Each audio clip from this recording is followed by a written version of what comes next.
Finding the balance in data protection, ensuring your rights while avoiding heavy regulation that can hinder Europe's online economy. Hello and welcome to People First, the EPP Group's monthly program on issues with impact on people like you. Joining us to answer some of your questions is Axel Voss. He's a member of the European Parliament's Committee on Civil Liberties, Justice and Home Affairs, and you're also a member of the EPP Group. Mr. Voss, it must have been a real challenge. It's taken such a long time to get to this point, to get a data protection legislation through committee even. Yes, it is a very complex issue, so we have to take care for public administration affairs, for the private business models, for the public itself, for big companies, small companies, for online and offline business. So much input from so-called stakeholders, yes, all around. Yes, right? And this is why it's so difficult. And of course, all these different political opinions in the different political groups are also such a complex issue to bring this all together. But we find a way, and I hope it's very good for the people also that they strengthen their rights. Well, let's find out a little bit more about the legislation before we go to the viewer questions. Here we go. How to fight the Big Brother image of the Internet without killing the golden goose. The growth of the online economy creating millions of jobs. It's a dilemma European policymakers have long been wrestling with. The European Parliament's proposed legislation has recognized that the so-called right to be forgotten, the right to have your data erased from all Internet platforms, would be virtually impossible. Instead of the right to be forgotten, the legislation provides the right to erase. A website has to allow you to delete your data, but cannot be expected to ensure that data has been deleted throughout cyberspace. The Parliament's legislation would give you more control over your data, requiring your consent for advertisers to use it. You, the consumer, would have the right to obtain your data from any service provider you've given it to. There would be new protection for children. The legislation calls for parent permission for the use of online data involving children under the age of 13. The U.S. PRISM spying scandal has intensified calls for stronger European enforcement of privacy rights. EU-US talks are underway to seek a solution. On the EU side, action is limited, as regulation of national intelligence agencies is up to member states to decide. But the Parliament has added an anti-net tapping clause in which a firm must inform a user if his or her data is to be relayed to another country, such as the U.S. So what about that anti-net tapping clause? Do you think it's a bit controversial, isn't it? Do you think that will survive? Will that stay in the legislation when it's approved finally?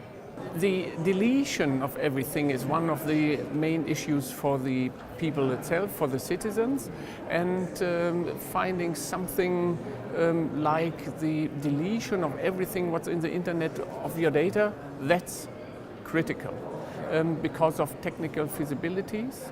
And therefore, so the companies are doing copies and backups and putting or storing this in archives. Right. And so much redundancy. How do you deal with that? Yes, and this is a main problem, at least, to ask for deleting data everywhere you have stored it.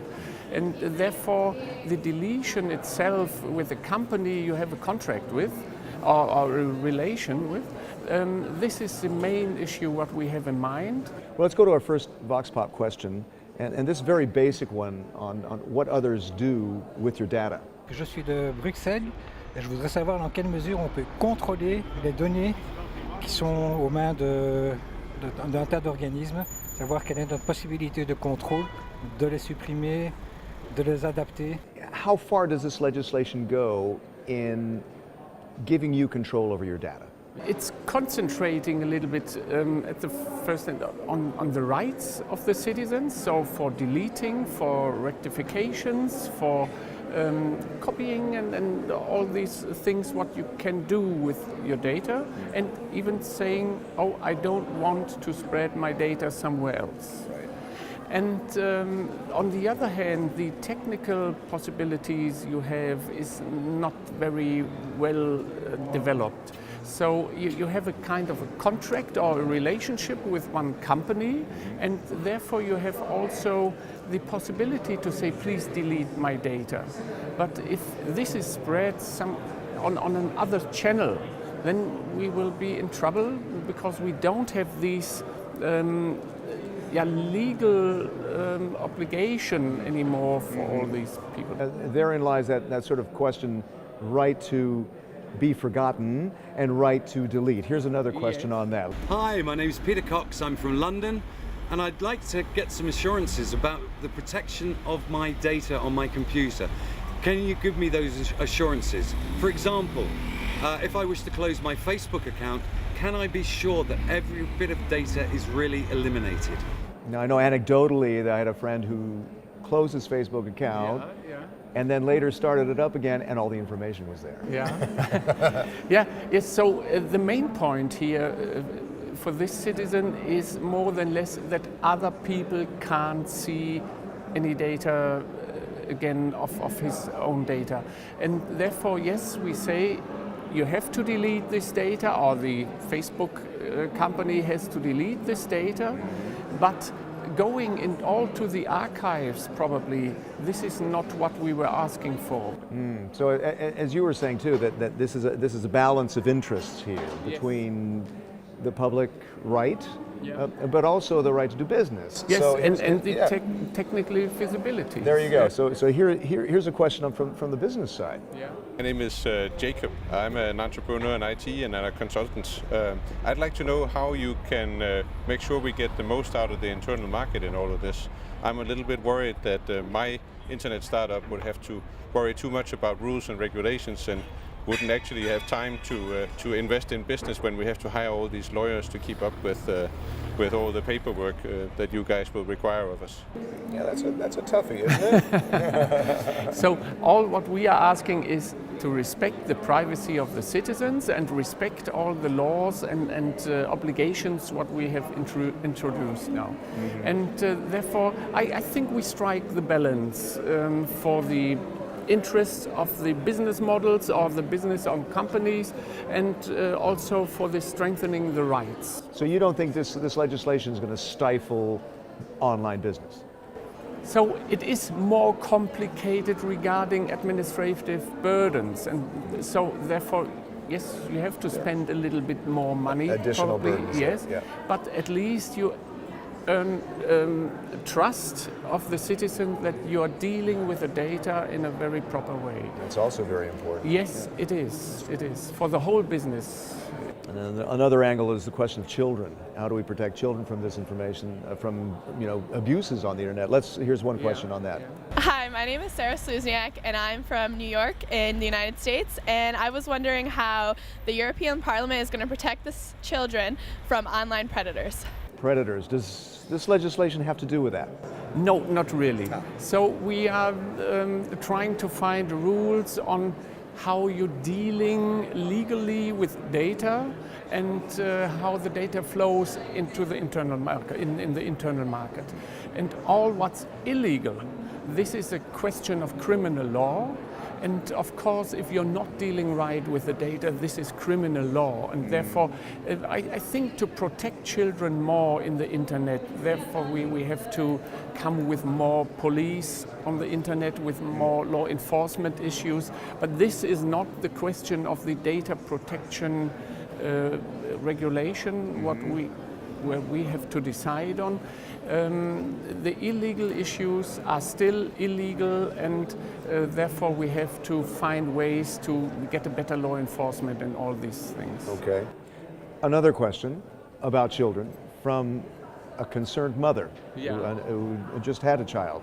Hello, my name is Spela. I'm from Slovenia, and I would like to know how do you envisage to protect young children from accessing to data, information, or pictures that could harm their vulnerable lives. So this has to do not with dealing with the information that they might put on the internet, but the access to information.